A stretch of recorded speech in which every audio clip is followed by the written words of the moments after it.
Hello guys, welcome to my YouTube channel. কেমন আছো তোমরা? এখন আমরা কথা বলবো হচ্ছে much awaited most anticipated upcoming Bengali film steering superstar দেবদা, যিশু সেনগুপ্ত। ফিল্মটার নাম হচ্ছে খাদান। যেই ফিল্মটা ঠিক আজ থেকে একদিন পরে রিলিজ হবে। ইয়েস, মানে শুক্রবার এই ফিল্মটা থিয়েটারে রিলিজ হচ্ছে। ফিল্মটার নাম হচ্ছে Khadaan, most anticipated Bengali film of the year 2024।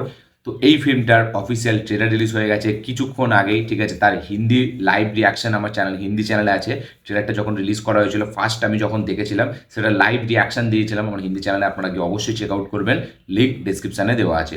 এখন আমরা করবো হচ্ছে বাংলা রিভিউ, ট্রেলারটা আমার কীরকম লাগলো। এবার হিন্দি চ্যানেলে আমি পুরো ডিটেলসে কথা বলতে পারিনি, কারণ ওইখানে ভিডিওটা অনেক বড় হয়ে যাচ্ছিল। আর ওইখানে বললে মানে খাদানের যে অডিয়েন্স, ঠিক আছে, সেটা অত ঠিক আমি সেইভাবে বোঝাতে পারবো না। আমাদের মেন তো বাংলায় সিনেমাটা আসছে, আমাদের আমাদের মানে এখানকার সিনেমা, ঠিক আছে, রিজনাল সিনেমা। তো সেইখানে আমাকে বাংলায় আরও ডিটেলসে নিয়ে কথা বলতে হবে। সব থেকে প্রথমে এই ট্রেলারটা লাগলো কেমন। এক কথায় এই ট্রেলারের এডিটিংটা আমার খুব ভালো লেগেছে। ইয়েস, ট্রেলারের এডিটিংটা খুব সুন্দর। আমরা দেখতে পাচ্ছি যেখানে দুটো বন্ধু আছে যাদের গল্প আমাদের কাছে রাখা হচ্ছে, যার মধ্যে একজন অপরজনকে চিট করছে। এবার যে যাকে চিট করছে, ঠিক আছে, তার কাছে ক্ষমতা বিশাল, এবং যে চিট করছে তার কাছে বুদ্ধি বিশাল, ঠিক আছে। এবার একটা টাইমের পর একটা বন্ধু একজনকে চিট করে মেরে ফেলছে বা জেলে পাঠিয়ে দিচ্ছে, একটা টাইমে মরেই যাবে হয়তো। তো তারপরে এবার সেই বদলাটা, মানে যেই বন্ধুটাকে সে মেরে দিয়েছিল তার ছেলে আসছে তার বাবার বদলা নিতে। ইয়েস, খুবই স্টোরি, খুবই সিম্পল এবং জানা একটা স্টোরি, ঠিক আছে। এবার সেই ছেলেটা আসছে, সেই ছেলেটা নিজের এবার ওই এম্পায়ারটাকে নিজের হাতে নেবে এবং তার বাবাকে যে চিট করেছে তার অবস্থা খারাপ করবে। এবার আমরা দেখতে পাচ্ছি ফার্স্টটা টিজারের হাফ পোর্শন হচ্ছে তার বাবাকে দেখানো হচ্ছে, মানে বাবা দেবের যে ক্যারেক্টারটা, যেটার নাম হচ্ছে শ্যাম মাহাতো, এবং যিশু সেনগুপ্তকে দেখানো হচ্ছে। ঠিক তার কিছুক্ষণ পরে শুরু হচ্ছে ছেলেদেবের এন্ট্রি। ছেলেদেবের এন্ট্রি হচ্ছে, তারপর থেকে আমরা ট্রেলারটা শুধু ছেলেদেবকে দেখতে পাচ্ছি। এবার ছেলেদেবের কিছু সিগনেচার স্টাইল আমাদেরকে মানে করে দেখানো হচ্ছে, কম্বাইন করে দেখানো হচ্ছে। যেখানে বাবা করতো সেখানে ছেলে করছে। এবার এইখানে কিন্তু বাবা দেবের যে ক্যারেক্টারটা, সেটাকেও যতটা মাস এলিভেশন সিনস দেওয়া হয়েছে, ছেলেকেও কিন্তু ঠিক সেইভাবে মাস এলিভেশন সিনস দেওয়া হয়েছে। এখানে কিন্তু আপনি কোনোটা দেখে বলতে পারবেন না যে বাবা দেবের ক্যারেক্টারটা বেশি হেভি, ছেলেদেবের ক্যারেক্টারটা বেশি হেভি, মানে হেভি এরকম আপনি বলতে পারবেন না। যেরকম জওয়ানে কি হয়েছিল, জওয়ানে এসিপি মানে যে ছেলের যে ক্যারেক্টারটা, যে কিনা চুরিটা করতো, তার ক্যারেক্টারটা ঠিক সেইভাবে অ্যাপ্রিসিয়েশন যতক্ষণ পাচ্ছিল, মানে তার ঠিক মানে ইন্টারভেল পোর্শনে এসে সেই অ্যাপ্রিসিয়েশনটা কিন্তু কেড়ে নিয়েছিল বাবাটা।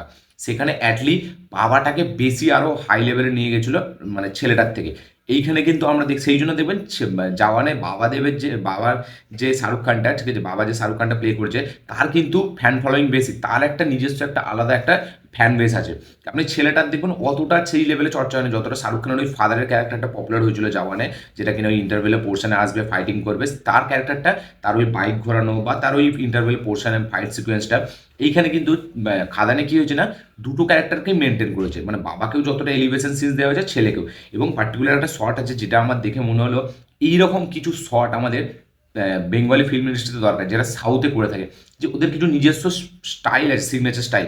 আপনি যদি দেখেন পুষ্পাতে যখন আল্লু অর্জুন এটা করছে, ঠিক আছে, সেটার একটা আলাদা পিক লেভেলে যাচ্ছে, সেটা একটা আলাদা অডিয়েন্স তৈরি হচ্ছে। মানে যখন আল্লু অর্জুন একটা ইন্টারভিউতে বলেছিল যে ওইটা আমি কিন্তু মানে করবো সিনেমাতে ভাবিনি, ওটা আমি করেছিলাম, ডিরেক্টর দেখে বলেছিল যে এটা ফিল্মে রাখবো, সেটা কিন্তু আজকে একটা কাল্ট স্টেটাস আছে। সে এরকম একটা সিন দেখবেন খাদানের ট্রেলারে আছে, যেখানে ছেলেদেব ওই মানে বাইকের সাইলেন্স থেকে বিড়িটা ধারাচ্ছে। ওই যে কিছু কিছু ছোটো ছোটো ডিটেলস, ওই যে কিছু কিছু মানে মুহূর্ত, ওইটা একটা আলাদা মানে মাস সিনেমাকে একটা আলাদা লেভেলে নিয়ে যায়। ওই বিড়ি জ্বালানোর সিনটাই হয়তো কিছুদিন পরে আপনি দেখবেন রিলসে ভাইরাল হচ্ছে। আপনি যখন দেখবেন রকি ভাই, সে যখন ওই মেশিন গানটা চালায় কেজিএফে, সেটার একটা আলাদা ফ্যান বেস তৈরি হয়। সেই পার্টিকুলার ওই মুভমেন্টসটা একটা ফিল্মটার একটা আলাদা হাইপ ক্রিয়েট করে। এইখানে আমার কিন্তু ওই শটটা বেশ ব্যাপক লেগেছে। খাদানেই যে ওই সাইলেন্সার গরম হচ্ছে, ওখান থেকে বিড়িটা জ্বালাচ্ছে দেব, ওই শটটা সেরা। তারপরে আছে বাইক যখন ঘোরাচ্ছে, ঠিক আছে, স্ট্যান্ড ফেলে, ওই শটটা সেরা। তো মাস এলিভেশন সিন, যেটা আমরা সবসময় বলে থাকি যে বাংলা সিনেমায় কম থাকে, সেটা কিন্তু দেবদা খাদানের মাধ্যম দিয়ে পুরোপুরি কমপ্লিট করে দিচ্ছে। এবং এই সিনেমায় আপনি ছোট ছোট ডিটেলসে এত সুন্দর মানে লক্ষ্য করা হয়েছে। আপনি দেখবেন সাউথের সিনেমা সব ওভার দ্য টপ হয়তো, সেখানে আল্লু অর্জুন যখন আলাভাইকুন্ডা পুরামালোতে একজনকে মারছে, মেরে এরকম তুলে ধরে রাখছে, ঠিক সেম শট একটা খাদানে আছে, আপনারা দেখবেন দেব যখন একজনকে মেরে এরকম ধরে রাখছে এবং বিড়িটা মুখ থেকে বার করছে, ওই শটটা আপনি দেখুন। ওইখানে দেবের যে এক্সপ্রেশন, তো পুরো মনে হচ্ছে যে ক্যারেক্টারটার ভেতরে ঢুকে গেছে। এবং ওই যে একটা ছোট ছোট সিনস, ওই যে মানে স্টাইল করে অ্যাকশন করা, এইগুলোই হচ্ছে দরকার একটা মাস কমার্শিয়াল সিনেমায়, যেটা কিনা সাউথ বরাবর করে এসছে। আলাভাইকুন্ডা পুরামালোর আজ ওই যে ওই ওর বোনের যে মানে ওড়নাটা কেড়ে নিয়ে চলে যাবে, সেখানে যে ফাইট সিকোয়েন্সটা ওই মাঠের মধ্যে, ওই সিনটা এত সুন্দর ডিজাইন করেছিল ত্রিবিক্রম। সেখানে আল্লু অর্জুনের সোয়াগ পারফরমেন্স, ওই সিনটা একটা আইকনিক সিন, মানে আল্লু অর্জুনের কেরিয়ারের one of the best sequence ওইটা। আপনি ঠিক দেখবেন খাদানেও কিছু কিছু শট হতে চলেছে যেগুলো কিনা পরবর্তীকালে খুব আইকনিক হতে চলেছে, যেগুলো অন্য ফিল্ম যারা বানাবে কমার্শিয়াল তারা কিন্তু এই জিনিসগুলোকে ফলো করবে। এবং খাদানের অ্যাকশনের কিন্তু একটা আলাদা স্টাইল আছে, মানে অ্যাকশনের মধ্যে কিন্তু ভেরিয়েশন আছে, অ্যাকশনের মধ্যে একটা ইউনিক ব্যাপার আছে। এমন না যে মানে পুরোনো বইয়ের মধ্যে মারছি উঠছি এরকম না। অ্যাকশনগুলো আপনি যদি ডিজাইনিং দেখেন, ভালো করে কোরিওগ্রাফি দেখেন, আপনি বুঝতে পারবেন যে অ্যাকশনগুলো কত সুন্দর। সেখানে ছেলেদেবের ক্যারেক্টার হোক, সেখানে বাবাদেবের ক্যারেক্টার হোক, এবং এই যে ট্রেলারটা সেটা কিন্তু খুব ব্যালেন্স ওয়েতে কেটেছে। আমার হিন্দি চ্যানেলে আমি বারবার এই কথাটা বলেছি যে ট্রেলারটা খুব ব্যালেন্স। এমন না যে মাস কমার্শিয়াল সিনেমা বলে শুধু গান হচ্ছে বা ফাইট হয়ে যাচ্ছে, রাধা মানে ফাইট হয়েই যাচ্ছে, কোনো মানে কোনো লজিক নেই। এখানে আপনি দেখুন টিজারটা স্টার্ট হচ্ছে, ট্রেলারটা, ঠিক আছে, যে মা আমাকে একটা গল্প বলো, এবার তার মা সে রাজার গল্পটা বলছে, সেখান থেকে একটা ইমোশনের ছোঁয়া আমরা পাচ্ছি, যে একটা বাচ্চা ছেলে তার মায়ের কাছে তার গল্প শুনছে। এবার সেই মাটা তার হয়তো নিজেরই স্বামীর কথা তাকে বলছে তার ছেলেকে, যেটা কিনা আপনি কেজিএফে দেখবেন যখন ট্রেলারটা স্টার্ট হয়, সেখানেও কিন্তু মায়ের অ্যাঙ্গেলটা খুব দারুণভাবে ওয়ার্ক করেছিল। এবং আমার মনে হয় খাদান কিন্তু সেটা থেকে কোনোভাবে ইন্সপিরেশন নিয়েছে, যে একটা মায়ের অ্যাঙ্গেল এখানে রাখা হয়েছে, সেইটা থেকে ট্রেলারটা স্টার্ট হচ্ছে, যেখানে কিনা একটা ইমোশন কাজ করে, যেটা খুব সুন্দরভাবে ওয়ার্ক করে। এবং ট্রেলারটা কিন্তু সেইভাবে যেভাবে এগোচ্ছে সেটা কিন্তু আরও বেটার। আমি বলি ট্রেলারটা স্টার্টিংটা খুব সুন্দর, যেভাবে ট্রেলারটা স্টার্ট হচ্ছে, যেখানে গিয়ে শেষ হচ্ছে, তার মধ্যে আমরা ফার্স্ট পেসের যে কটা সিন দেখছি পরপর কাটে, ঠিক আছে, সেগুলো কিন্তু খুব সুন্দর। কোনো জিনিসকে কিন্তু খুব বেশি করে দেখাচ্ছে না, মানে ফার্স্ট পেস, যেমন বেবি জোনের যেরকম টিজার কার্ডটা এসেছিল, ঠিক আছে, ট্রেলার কার্ডটাও আপনি যদি দেখেন, সেখানে খুব ফার্স্ট পেস সিন রাখা হয়েছে, মানে একটার পর একটা ধারাধার চলছে। এইখানেও কিন্তু সেরকম, মানে কিছু এলিভেশন সিন যেগুলোকে পুরোভাবে দেখাচ্ছে, বাকি কিন্তু খুব ফাস্ট পেসে এডিট করা হয়েছে। এবং ট্রেলারটা এরকম না যে শুধু দেবই মেরে যাচ্ছে, দেবেরই মানে জামা উড়ছে, দেব ওড়াচ্ছে, এরকম না। আপনি দেখবেন পুরো প্রপার প্লট যেরকম ডিমান্ড করে, স্টোরি যেরকম ডিমান্ড করে, সেই হিসাবে কিন্তু অ্যাকশন চলছে, সেই হিসাবে রোম্যান্টিক ট্র্যাক আসছে, সেই হিসাবে একটা মায়ের অ্যাঙ্গেল আসছে, সেই হিসাবে একটা মানে বাবা দেবের সাথে ওই যে তার বউয়ের যে একটা কানেকশন সেই আসছে, সেই হিসাবে অ্যান্টাগনিস্টদের মানে জিনিস আসছে। তো সব কিছু প্লট ড্রিভেন, এমন নয় যে মানে মাস কমার্শিয়াল সিনেমা বলেই খালি ওড়াবো, হাই অকটেন অ্যাকশন সিনস দেবো, স্লো মোশন শর্ট দিয়ে দেবো, হেঁটে আসবে, ওই রকম না। এখানে কিন্তু প্রপার একটা ব্যালেন্সের সাথে ট্রেলারটাকে এডিট করা হয়েছে, পুরো মানে স্টোরি থেকে কোথাও ভটকে যায়নি, যে কমার্শিয়াল সিনেমা মানে স্টোরি থেকে আলাদা হয়েছে শুধু শুধু অ্যাকশন আর মাস সিন দেখাবো এরকম না। স্টোরি যেটা ডিমান্ড করে সেই হিসাবে সিনসগুলোকে রাখা হয়েছে। আপনি পুরো ট্রেলারটিকে ভালো করে দেখলে আপনার মাথায় কিন্তু এটাই আসবে। কারণ আপনি দেখবেন একটা জায়গায় প্রথমে আমরা দেখতে পাচ্ছি বাবাদেব বিশাল অ্যাকশন করছে, ঠিক আছে, এবং একটা জায়গায় একটা ক্যারেক্টার বলছে যে শ্যাম মাহাতোর ক্ষমতা বিশাল, এবং আমাদের এই যে জয়গুরু যেমন হচ্ছে আমাদের ওর নামটা আমি ভুলে, এই ক্যারেক্টারটা জিউ সেনগুপ্ত যে ক্যারেক্টারটা প্লে করছে, তার মানে বুদ্ধি বিশাল, সে বুদ্ধি দিয়ে এই রাজত্বটাকে দেবের কাছ থেকে ছিনিয়ে নিচ্ছে, শ্যাম মাহাতোর কাছ থেকে। এবার তার অ্যাকশন সিনসগুলো আমরা দেখতে পেলাম ছেলে বাবা দেবের, এবং অ্যাকশন সিনসের পরে কিন্তু একটা টাইমে আমরা দেখলাম তার ফল, মানে একটা টাইমে সে অ্যাকশন করছে, তার এন্ট্রি হচ্ছে, তার রাইজ হচ্ছে, ঠিক দেখাচ্ছে সেরকম সেম। আপনি দেখবেন কিছুক্ষণ পরে গিয়ে ফলটাও দেখাচ্ছে, যে জিউ সেনগুপ্ত তাকে বিট্রে করেছে, এবং তার কিন্তু এবার ডাউন যাচ্ছে মার্কেট, ঠিক আছে, এবার সে আস্তে আস্তে মানে শেষ হয়ে যাবে। ঠিক সেরকমই ছেলেদেবের যে ক্যারেক্টারটা আপনি এন্ট্রি শট থেকে দেখে নেবেন, সে অ্যাকশন করছে, কিন্তু একটা টাইমের পরে গিয়ে কিন্তু হয়তো তার মাকে কিডন্যাপ করে নেওয়া হচ্ছে, নাই তার মানে গার্লফ্রেন্ডকে কিডন্যাপ করে নেওয়া হচ্ছে, তাকে কোনোভাবে মানে কবজা করে নিচ্ছে জিউ সেনগুপ্তর ক্যারেক্টারটা। তো এইখানে কিন্তু এমন না যে মাস কমার্শিয়াল সিনেমা বলে শুধু হিরো সেলিব্রেশন হবে, এরকম দিকে তারা কিন্তু যায়নি। তারা কিন্তু একটা মানে পুষ্পাকে ফলো করেনি, তারা কিন্তু একটা কেজিএফকে ফলো করেনি, ঠিক আছে, তারা কিন্তু একটা জওয়ানকে ফলো করেনি, তারা কিন্তু মানে কাইন্ড অফ হালকা মানে জওয়ানকে ফলো করেছে। কিন্তু আমি কপি বলছি না, এটা আবার এই ভিডিওটা দেখে অনেকজন বলবে যে কপি কপি না, আমি জাস্ট কথার কথা বলছি, একটা এক্সাম্পল দিচ্ছি, যে ফিল্মটার মধ্যে মানে স্টোরি যেটা ডিমান্ড করছে, যে একটা রাইস ফলে যে ব্যাপারটা, যেটা মাস কমার্শিয়াল সিনেমা সবসময় যে হিরো সেলিব্রেশন হবে এরকম না, সেও একটা মানে মানুষ, সেও মার খাবে, সেও পড়বে, তারও কষ্টের দিক আছে। তো সেই জিনিসগুলোকে খুব ভালোভাবে ব্যালেন্স করেছে। আমি এখানে বলবো যে মেকার্সরা এই জিনিসটাকে খুব দারুণভাবে সলিডভাবে ম্যানেজ করেছে, যে না আমি একটা কমার্শিয়াল সিনেমা বানাচ্ছি মানে এরকম না যে তাতে শুধু মানে হিরো সেলিব্রেশন সিনস থাকবে, ঠিক আছে, মানে অন্য কিছু থাকবে না, এরকম না। এখানে কিন্তু ফলটাও দেখাচ্ছে, রাইসটাও দেখাচ্ছে। এখানে ভিলেনকেও যতটা ইম্পর্টেন্স দেওয়া হচ্ছে, হিরোকেও সেরকমভাবে ইম্পর্টেন্স দেওয়া হচ্ছে, সেটা ছেলেদেবের হোক সেটা মানে বাবাদেবের হোক। এবার এখানে যদি আমরা কথা বলি রোম্যান্টিক দিক থেকে, তো ইদিকা পলের সাথে দেবের জুটিটা কিন্তু বেশ ভালো লাগছে, বেশ প্রমিসিং লাগছে, দেখতে কিন্তু মনে হচ্ছে যেন একটা কাপেল। এবং ইদিকা পল তার যেটুকু পোর্শন এখানে দেখেছে তার জায়গায় কিন্তু সে বেশ ভালো। এবং লাস্টে আমরা দেখি যে রংবাজের ওই গানটার, আইকনিক গানটার ও মধু ওটা গাইতে থাকে, এবার ওটা কেন গাইছে, কি কারণে গাইছে, ওটা আমরা ফিল্ম দেখলে বুঝতে পারবো, বা ফিল্মে যদি কোনো সারপ্রাইজ থাকে, কোনো ক্যামিওস থাকে। তো এটা হলো রোমান্টিক ট্র্যাকের দিকে।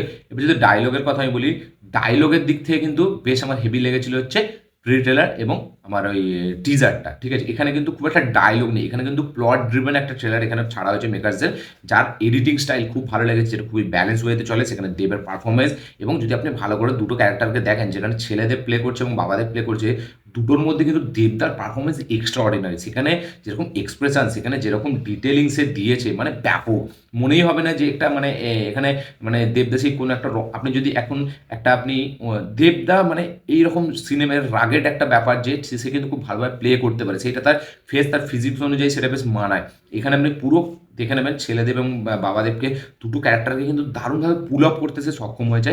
এবং এখানে কিন্তু শুধু যে অ্যাকশন মানে কমার্শিয়ালি টাইপের এরকম না, অ্যাকশনের মধ্যে কিন্তু ব্রুটালিটি আছে। আপনি দেখবেন একটা শটে যেখানে একজনকে হাতুড়ি দিয়ে তার মাথায় মারছে, ঠিক আছে, মানে বাবাদেবের যে ক্যারেক্টারটা, এবং অ্যাকশনের মধ্যে কিন্তু ভায়োলেন্স আছে, একটা ওই ব্লাড বাথ ব্যাপারটা আছে। এরকম না যে শুধু বাংলা সিনেমাগুলো রক্ত দেখাবো না, এরকম না, হার্ডকোর কিন্তু একটা অ্যাকশন এখানে হতে চলেছে, যেটা আমি ট্রেলার দেখে বুঝতে পারলাম।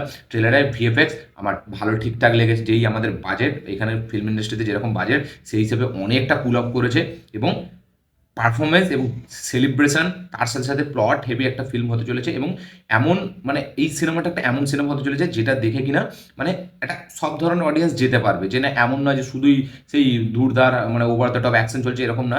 একটা মানে হাজব্যান্ড ওয়াইফের যে কেমিস্ট্রি সেটাও আছে, একটা মানে আমাদের ইয়াং এজের যে কাপেল সেটারও একটা ট্র্যাক আছে এখানে, একটা মানে বন্ধুত্ব কীভাবে মানে একজনকেও বিশ্বাসঘাতকতা করতে পারে সেটাও আছে। সব কিছু ইমোশন কিন্তু এখানে রাখা হয়েছে, তার সাথে সাথে mass action scenes, hero celebration, BGM এর কাজ, ঠিক আছে, এখানে রোমান্টিক দিক সব কিছু এক্সপ্লোর করা হয়েছে। এবং ট্রেলারটার মধ্যে কিন্তু একটা মানে এই যে একটা বলা হয় না যে ট্রেলার দেখে থিয়েটারে যাবে, সেই কিন্তু সব এলিমেন্টস আছে। যারা অ্যাকশন দেখতে পছন্দ করে তার জন্য অ্যাকশন আছে, যারা ড্রামা দেখতে পছন্দ করে তার জন্য ড্রামা আছে, যারা রোমান্টিক দিকটা দেখতে পছন্দ করে তার জন্য রোমান্টিক দিক আছে, ডায়লগস আছে, এলিভেশন সিনস আছে, ব্যাকগ্রাউন্ড মিউজিক আছে, সব কিছু মিলিয়ে ট্রেলারটা কিন্তু আমার সলিড লেগেছে। ট্রেলারের সিনেমার গল্প খুব সিম্পল, এটা আমরা সকলেই জানি, সকলেরই দেখা এরকম ধরনের গল্প বিশাল আমরা দেখেছি, কিন্তু এক্সিকিউশন আর প্রেজেন্টেশনে এই সিনেমাটা কিন্তু বাংলা সিনেমার মানকে একটা অন্য লেভেলে নিয়ে যাচ্ছে। ফিল্মটা যদি একটু পজিটিভ ওয়ার্ড অফ মাউথ হয়ে যায়, আমি বলে দিচ্ছি এই ফিল্মটা দেখে কিন্তু পরবর্তীকালে আরও কমার্শিয়াল ফিল্ম হতে চলেছে। এবং কমার্শিয়াল সিনেমার যে মানে এই বলা যায় কিং, অল টাইম কিং, যেটা হচ্ছে জিৎ দা, যেটা কিনে সে সবসময় খারাপ সিনেমাতেও সে মানে খারাপ সময়ে সে এরকম কমার্শিয়াল সিনেমা করে গেছে, সে কিন্তু একটা বুস্ট পাবে এবং সে কিন্তু এবার ট্রাই করবে আরও একটা অন্য লেভেলে নিয়ে যাওয়ার জন্য। তো এই সিনেমাটা আমার মনে হচ্ছে ট্রেলার দেখে এই সিনেমাটা খুব দারুণভাবে ওয়ার্ক করতে চলেছে, এবং এই সিনেমাটার মধ্যে সেই ক্যাপাবিলিটি আছে যেটা কিনা একটা ল্যান্ডমার্ক ফিল্ম হয়ে দাঁড়ানোর। ফিল্মটা সব দিক থেকেই মানে আমি যদি বলি এখানে মানে মানে ড্রামা, অ্যাকশন, ঠিক আছে, যেভাবে দেখাচ্ছি কয়লার খাদটা বিল্ড আপ সিরিজ, যেভাবে মানে বিল্ড করেছে জিনিসটাকে, ঠিক আছে, সব কিছু ইমোশন সব দিক থেকে কিন্তু ট্রেলারটা আমার ফুল অন একটা পজিটিভ ভাইবসের সাথে ট্রেলারটা আমার সলিড লেগেছে। আমি এই ট্রেলার থেকে যে বেশি শুধু অ্যাকশন অ্যাকশন দেখবো এরকমও কিছু এক্সপেক্ট করিনি, এবং আমি এরকমও এক্সপেক্ট করিনি যে একদম মানে শুধু ড্রামা দেখবো। আমি দেখতে চাইছিলাম যে একটা প্রপার যেন একটা ট্রেলার হয় যেটা দেখে আমার মনটা বেশ ভালো লাগবে, মানে অ্যাকশনও থাকবে, ড্রামাও থাকবে, রোমান্টিক দিকেও থাকবে, ডায়লগ বাজিও থাকবে, সব কিছু এই ট্রেলারটা খুব দারুণভাবে ব্যালেন্স করেছে, এটা আমার বেশ ভালো লেগেছে। আমার খাদানের ট্রেলার এক কথায় সলিড লেগেছে, আগুন লেগেছে, এবং যেরকম এক্সপেক্ট করেছিলাম সেরকম বেরিয়েছে। ট্রেলারটা দেখার পর সিনেমাটা দেখার একটা আলাদা এক্সাইটমেন্ট তৈরি হয়। দেবদার পারফরমেন্স পিক লেভেলে, জিতু সেনগুপ্ত সে তার জায়গায় সে ফাটিয়ে দেবে, এটা ট্রেলার দেখেই বোঝা যাচ্ছে। বাকি যারা অ্যান্টাগনিস্ট আছে সেটা আমাদের ওই যে মানে জয় কি নাম ওর, ওই নামটা ভুলে যাচ্ছে আমি, ও আছে, তারপরে আমাদের দেবের সাথে একটা সময় যে ছিল, ঠিক আছে, ওর নামটাও ভুলে যাচ্ছে আমি, নাম ভুলতে আমি একটু বেশি মানে আমার খুব সহজ হয় যে কোনো নাম ভুলে যেতে। তো বাকি সবাই আছে, অনির্বাণ চক্রবর্তী আছে, ঠিক আছে, এবং ওই যে কানাগুন্ডা আমরা যাকে বলে থাকি সেও আছে। তো সবাইয়ের যেরকম পারফরমেন্স লুকস আমরা এখানে দেখতে পাচ্ছি, সিনেমাটা একটা সলিড সিনেমা হতে চলেছে, সবার পারফরমেন্স এখানে বেশ হেভি হতে চলেছে। দেখা যাক এই সিনেমাটি কীরকম হয়, অডিয়েন্সের কীরকম লাগে। ট্রেলার দেখে আমার কিন্তু বেশ ব্যাপক লেগেছে। আপনাদের এই ট্রেলারটা দেখে কী রিয়াকশান, কী মতামত, কী বক্তব্য অবশ্যই কমেন্টে লিখে জানাবেন। যারা এখনো দেখেননি, দেখবেন ভাবছেন, অবশ্যই গিয়ে দেখুন, দেখে অবশ্যই কমেন্ট করবেন আপনাদের খাদানের ট্রেলার কীরকম লাগলো, কারা কারা ফার্স্ট ডে ফার্স্ট শো দেখবেন অবশ্যই কমেন্টে লিখে জানাবেন। কাদের কাদের মনে হয় এই সিনেমাটা বাংলা সিনেমার ক্ষেত্রে গেম চেঞ্জার হতে চলছে সেটাও অবশ্যই কমেন্ট করে লিখে জানাবেন। ভিডিওটি ভালো লাগে থাকলে লাইক শেয়ার কমেন্ট করে দিন। চ্যানেলটি নতুন হলে চ্যানেলটিকে সাবস্ক্রাইব করুন, বেল আইকনটি প্রেস করতে ভুলবেন না। দেখা হচ্ছে পরের ভিডিওতে, ততক্ষণের জন্য।